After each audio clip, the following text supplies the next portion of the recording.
حالانکہ ابو جہل چھوٹا مجرم ہے اور عبداللہ بن ابی بڑا مجرم ہے.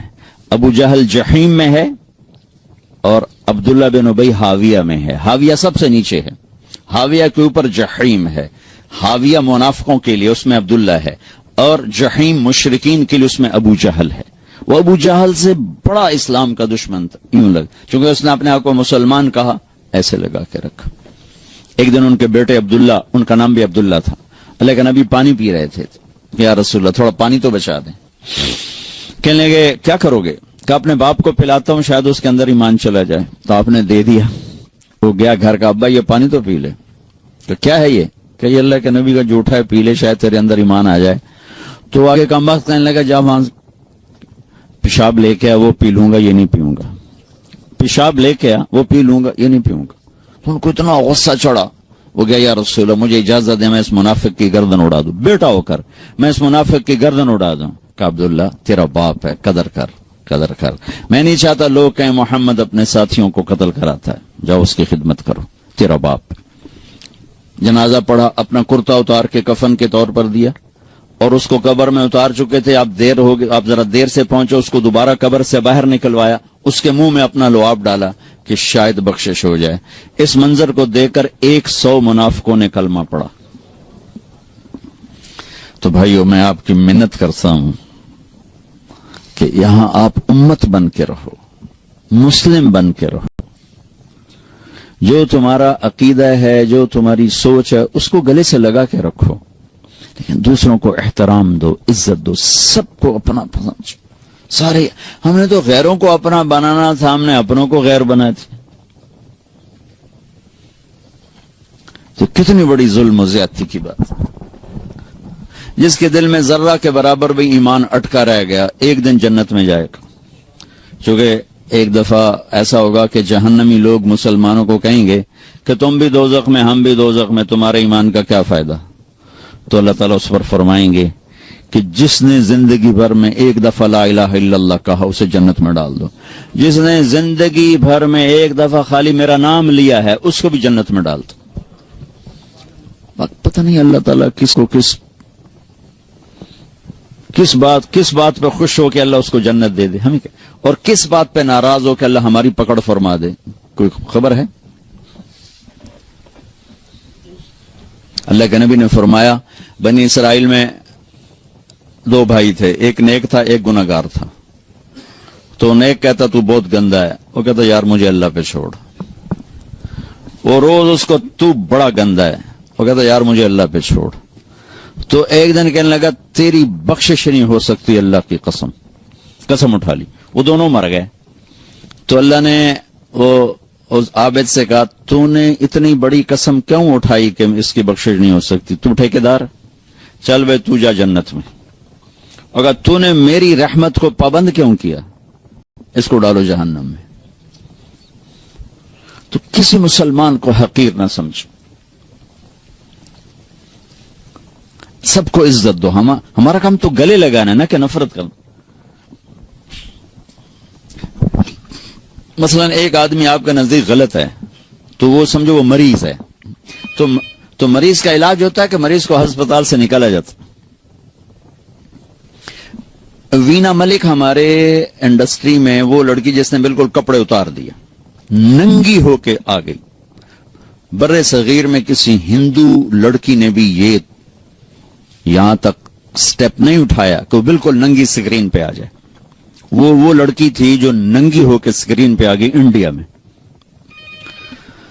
تو میں 1 جنوری کو پہنچا ٹیونس سے دبئی, تو مجھے کسی نے کہا کہ وینا ملک کی شادی ہو گئی. میں نے کہا یار میری ملاقات کراؤ. انہوں نے کہا آپ اس سے ملیں گے. میں نے کہا کیوں نہیں, اللہ کے نبی کی امتی ہے, پتہ نہیں کب اللہ دل بدل دے. تو اس کو پیغام بھیجا, اس نے معذرت کر لی, کہا نہیں میں نہیں آتی. میں نے کہا چلو مجھے اجازت دو میں آ جاؤں. تو اس نے کہا وہ آنا چاہتے ہیں تو آ جائیں. میرے ساتھ جواد وسیم تھے, وہ ٹی وی میں کام کرتے ہیں, ماشاءاللہ تبلیغ میں بہت کام کیا انہوں نے. میں ان کو ساتھ لیا اور اس کے گھر چلا گیا. اس نے ایک نوجوان تھا, اسد پٹھان تھا, اس سے انہوں نے شادی کی تھی. تو میں نے اسے کہا بیٹی آپ کو شادی مبارک، اللہ آپ کا گھر آباد کرے، اچھی بیوی بنائے، اچھی ماں بنائے. آپ کے لیے ہمیشہ دعا کی ہے. جب بھی آپ کی خبریں چھپتی تھیں بدنامی کی تو میں آپ کے لیے دعا کیا کرتا تھا اور تمنا کرتا تھا کہ میری آپ کی کبھی ملاقات ہو جائے. تو وہ رو پڑی، اس کی آنکھوں میں آنسو آ گئے. مجھے نہیں سمجھ میں آیا کہ وہ کس بات پہ اس کے آنسو نکلے ہیں. ہم اٹھ کے آ گئے. پھر میں چلا گیا جبوتی سے واپس آیا تو پھر میرا 2 دن کا سٹے تھا اور یمن جانا تھا. تو دونوں میاں بیوی خود آ گئے جس ہوٹل میں میں ٹھہرا ہوا تھا. نے سر پہ پورا دوپٹہ لیا ہوا، کہا مولانا آپ نے میری زندگی بدل دی، اور یہ دوپٹہ آپ دیکھ رہے ہیں یہ زندگی بھر سر سے کبھی نہیں اترے گا. میں نے کہا بیٹی میں نے تو کچھ نہیں کہا، تمہاری زندگی کیسے بدل گئی؟ کہا یہ میرا خامند بیٹھا ہے، میں نے اس کے ساتھ یہ ایگریمنٹ کیا تھا کہ شادی کر رہی ہوں فلم نہیں چھوڑوں گی. 6 فلمیں سائن کی ہوئی تھی ابھی بھی اس سال 6 فلمیں سائن کی ہوئی. کہا میں نے اسے کہا تھا میں شادی تو کر رہی ہوں فلمیں نہیں چھوڑوں گی. لیکن میں نے کہا تو تیرا ارادہ کیسے بدل گیا؟ کہا آپ نے مجھے بیٹی کہا، آپ جیسا میرے جیسے کوئی بیٹی کہہ سکتا ہے؟ مجھے تو ماں باپ بیٹی کہنے کو تیار نہیں، تو آپ نے مجھے بیٹی کہا، مجھے عزت دی، میرا دل پگھل گیا.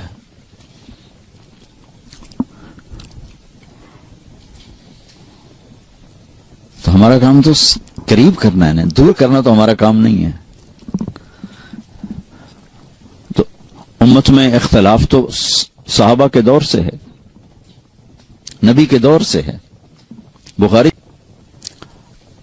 دیکھو میں وہاں چونکہ ساری تجارت دنیا میں ادھار پہ چلی گئی ہے تو وہاں فیصل آباد کا ایک بازار ہے سوتر منڈی جہاں اربوں کے کاروبار روزانہ ہوتے، تو روزانہ سر پاٹ رین گریبان پاٹ رین تیری ماں تے تیری فلانی تے تیری فلانی. تو میں نے ایک دفعہ ان کو جمع کیا، میں کہا دیکھو بھائی یا ادھار دینا چھوڑ دو، تمہارا ظرف نہیں ہے تو ادھار دینا بند کر دو. اگر ادھار دینا ہے تو پھر یہ گالیاں دینا چھوڑ دو، ورنہ تمہارا گھاٹا زیادہ ہے.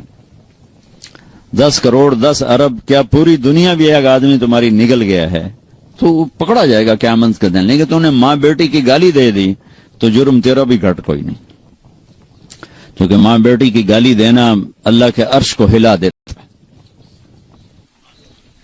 تو بھائیو آپ سے گزارش ہے اچھے اخلاق کے ساتھ یہاں زندگی گزارو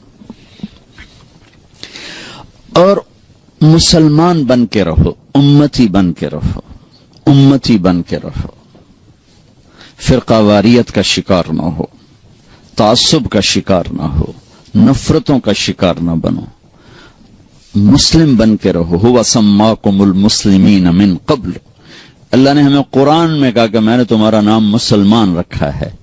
اپنے آپ کو مسلمان بنا کے رکھو. پوری دنیا پھرا ہوں، جو فرقہ واریت کی آگ پاکستان میں ہے کہیں نہیں دیکھی، اور ہندوستان اس کے ساتھ ملے ایک ہی ٹکڑا ہے. بنگلہ دیش میں بھی اتنے، لیکن ہندوستان پاکستان میں نفرت کی انتہا ہے. تو آپ لوگوں کی روٹس چونکہ وہیں سے ہیں تو میں آپ کے سامنے ہاتھ جوڑتا ہوں کہ بطور مسلم زندگی گزارو. بس سب کو گلے سے لگانا سیکھو. میرے نبی نے تو منافقوں کو بھی گلے سے لگایا کہ اپنے آپ سے دور نہیں ہونے دیا، حالانکہ آپ تو اندر دیکھ رہے تھے کہ یہ سب منافق، لیکن اپنی مجلس سے کسی کو نہیں اٹھایا کہ تو منافق ہے اٹھ جا میری مجلس سے. کسی کو بتایا